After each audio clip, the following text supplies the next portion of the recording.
Assalamualaikum warahmatullahi wabarakatuh. Perkenalkan, saya Marcelia Citra Putri Wibowo dengan NIM 226121003, kelas Pendidikan Bahasa Inggris 6A. Video ini akan menjawab pertanyaan-pertanyaan UTS yang sudah diberikan mata kuliah Metodologi Studi Islam. Sebagian kaum orientalis ada yang menyatakan bahwa agama Islam adalah agama buatan Nabi Muhammad yang merupakan hasil jiplakan dari agama Yahudi dan dimodifikasi. Dikarenakan adanya beberapa ajaran yang sama, seperti yang pertama, adanya penciptaan langit dan bumi selama 6 hari. Nah, konsep penciptaan bumi dalam 6 hari ini tidak eksklusif hanya dalam Islam atau Yahudi. Agama Kristen juga memiliki konsep serupa ternyata. Hanya saja, cara Al-Quran menjelaskan penciptaan memiliki kekhasan dan detail yang berbeda. Dalam Al-Quran memberikan detail tentang tahapan penciptaan yang menunjukkan keunikan tersendiri dalam penjelasan tersebut. Jadi ini bukan sekedar jiplakan, tetapi penyampaian wahyu dengan konteks yang berbeda. Dan juga terdapat ayat-ayat Al-Quran yang menjelaskan proses penciptaan bumi itu sendiri, seperti dalam surah Al-A'raf ayat 54 dan surat Fusilat ayat 9-12 dapat digunakan sebagai bukti tentang penciptaan bumi antara Islam dan Yahudi. Kemudian perbedaan yang kedua adalah adanya hari suci dalam satu minggu, yaitu Sabtu dan Jumat.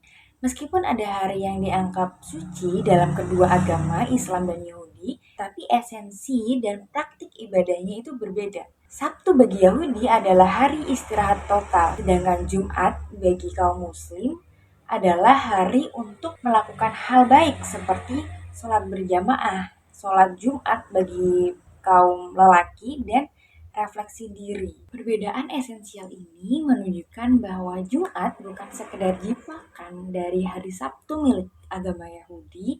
Ini adalah praktik ibadah yang memiliki makna dan tujuan tersendiri dalam Islam dengan dibuktikan adanya perbedaan tata cara ibadah di hari Sabtu dan hari Jumat itu sendiri. Kemudian tuduhan ketiga adalah kosakata dalam Al-Quran yang menyerupai kosakata dalam kitab Yahudi.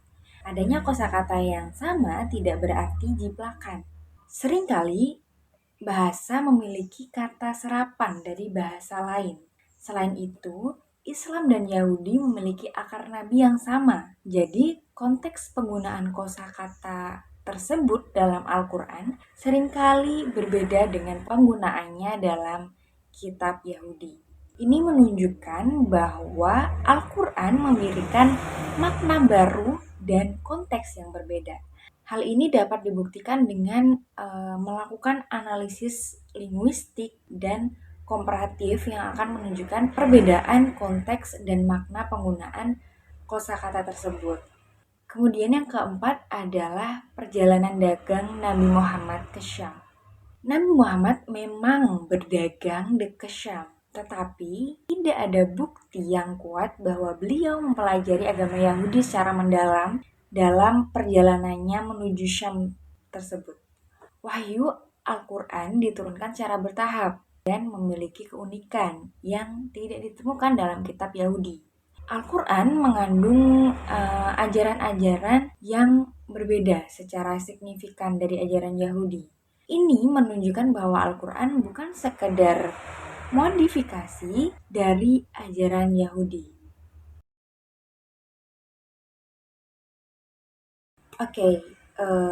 Implementasi metode dan metodologi Islam dalam kasus tersebut. Dalam kasus suami yang ingin mendapatkan kelapa muda untuk istrinya sedang hamil, metode yang dapat digunakan antara lain meminta izin kepada tetangga untuk mengambil kelapa muda atau mencari penjual kelapa muda di tempat lain, atau bisa juga mencoba memanjat pohon kelapa. Jika memungkinkan, dan aman untuk dilakukan. Lalu metodologi apa yang cocok untuk digunakan pada kasus tersebut? Metodologi yang mendasari tindakan suami adalah prioritas kebahagiaan istri yang pertama. Ini adalah tujuan utama sang suami. Kemudian kedua, pencarian solusi yang efektif. Suami mencari cara terbaik untuk mendapatkan kelapa muda untuk istrinya yang sedang hamil. Kemudian yang ketiga adalah pertimbangan etika. Tentu saja suami harus mempertimbangkan hak tetangga dan menghindari tindakan yang merugikan. Nah, implementasi apa yang harus dilakukan oleh sang suami yang sesuai dengan metode dan metodologi Islam? Suami harus memilih metode yang paling sesuai dengan situasi dan kondisi.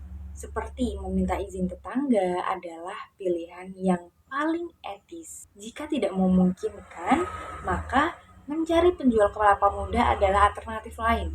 Seperti itu. Lalu pertanyaan yang terakhir adalah jelaskan peta konsep mengenai metodologi studi Islam dan apakah mungkin Islam dapat disebut sebagai sumber ilmu pengetahuan. Jadi, metodologi studi Islam adalah bidang studi yang mempelajari metode-metode yang digunakan dalam memahami dan menafsirkan sumber-sumber Islam. Ruang lingkup metodologi studi Islam tersebut meliputi studi tentang Al-Quran dan Hadis, studi tentang sejarah dan peradaban Islam, studi tentang pemikiran dan aliran dengan Islam, lalu juga ada studi tentang metode penelitian dalam Islam. Islam sebagai ilmu pengetahuan, apakah mungkin? Islam memiliki potensi untuk menjadi ilmu pengetahuan. Karena apa? Karena yang pertama ada Al-Quran dan Hadis, mendorong umat Islam untuk berpikir kritis dan mencari ilmu tentunya.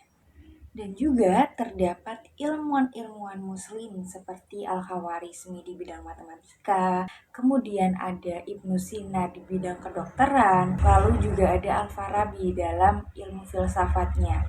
Jadi kenapa Islam itu dapat disebut sebagai sumber ilmu pengetahuan? Ya karena di dalam Islam sumber-sumbernya juga mengandung ilmu pengetahuan. Akli, nakli, amali. Sekian jawaban mengenai soal UTS mata kuliah metodologi studi Islam. Kurang lebihnya mohon maaf. Wassalamualaikum warahmatullahi wabarakatuh.